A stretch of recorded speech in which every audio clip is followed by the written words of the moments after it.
Playboy. Chapitre intrélé. Dites-moi que vous l'avez retrouvé? Monsieur. Le correspondant aux États-Unis. Parlez bordel. C'est que, monsieur, comprenez que. Hors de ma vue. Mais laissez-moi. Hors de ma vue.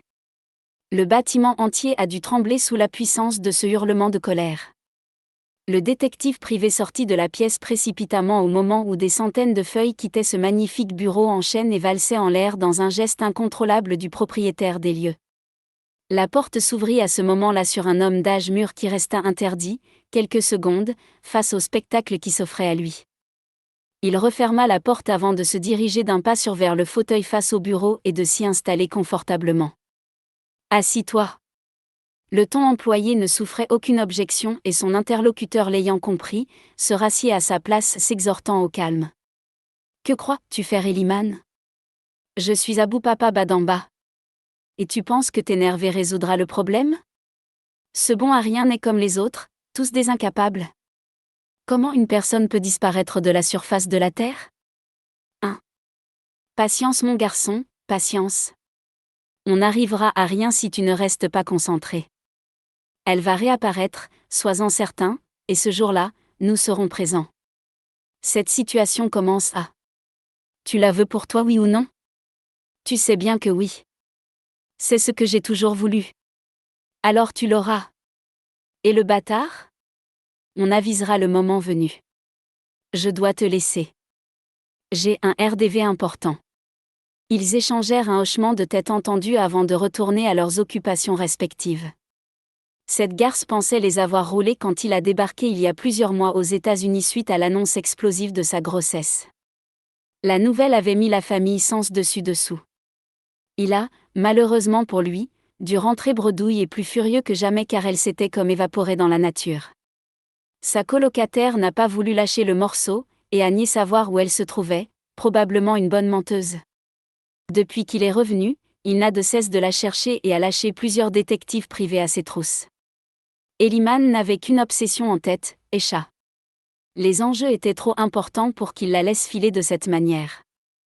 Il devait la retrouver d'une façon ou d'une autre et ce, rapidement avant qu'elle ne commette une autre bêtise. À quoi tu penses, Tabara ?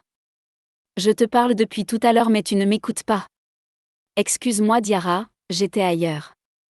Bébé Cathy va mieux ? Oui, beaucoup mieux, mais toi, dis-moi ce qui ne va pas.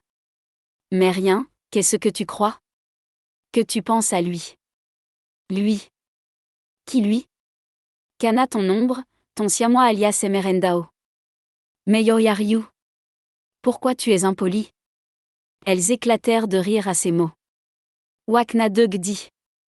Je dis la vérité, j'en ai marre que tu me parles de lui sans arrêt. Et que vous soyez tout le temps ensemble. Serais-tu jalouse ? D'ailleurs il faut que tu m'éclairais sur Abdou et toi. Ne va pas sur ce chemin STP, plus sérieusement, tu as des sentiments pour lui ? Tu fuis la conversation Diarra et non je n'ai pas de sentiments pour lui. Je ne te crois pas. Crois ce que tu veux. Viens je veux voir mon bébé. Diarra a évité délibérément le sujet Abdou que Tabara a sûrement dû croiser en sortant d'ici mais elle n'était pas du tout convaincue par les dires de son amie. Elle avait tout de même le sourire aux lèvres. Tabara revivait. Après l'agression, ses proches ont tout essayé mais elle restait enfermée sur elle-même jusqu'à ce qu'un miracle se produise. Cet homme, lui a rendu sa joie de vivre. Il a réussi là où tout le monde avait échoué mais leur relation reste un mystère. À Mermoz, dans un bel immeuble de standing situé dans une zone résidentielle, les voisins devaient se demander d'où venait un tel raffut. Dans un des appartements du 2e étage, les cris fusaient de partout. Comme si cela ne suffisait pas, de la vaisselle commençait à se fracasser sur les murs. Mais t'es devenu taré. Peut-être. Pense ce que tu veux. Et une autre assiette rejoignit le reste dans un bruit assourdissant. Mais qu'est-ce qui te prend, bon sang ? Ce qui me prend ? Tu oses me demander ce qui me prend ? J'en ai marre que tu me prennes pour une conne. Ta fille est malade ? Ta fille est malade ? Tu te fous de moi ? Abdou évita de justesse qu'une autre assiette subisse le même sort en la prenant de force des mains de sa femme. Tu vas te calmer maintenant, tu as compris ? Lâche-moi. Sale traître. Tu as passé toute ta semaine avec elle. Parce que ma fille est malade. Qu'est-ce que tu ne comprends pas là-dedans, Oumou? Que ce n'est qu'un prétexte pour t'attirer dans ses filets et j'en ai marre de son manège. J'en ai marre que tu te laisses manipuler de la sorte, je n'en peux plus, je n'en peux plus. La sonnette d'entrée m'interrompit dans mes pensées me faisant sursauter. Mon cœur battait à 1000 à l'heure. Pourquoi sonnait-il? Courant vers la porte, pieds nus de peur d'une deuxième sonnerie, j'ouvris celle-ci à toute volée avant de rester figé sur place. Il me dévisageait lentement de la tête aux pieds alors que moi, je n'arrivais à sortir aucun son de ma bouche. Waouh, si je m'attendais à ça. Pourquoi tu es là? Je devais te voir. Tu as vu l'heure? Rentre chez toi. Je dois te parler. Non. Mon mari n'est pas là et... Je sais. Tu sais?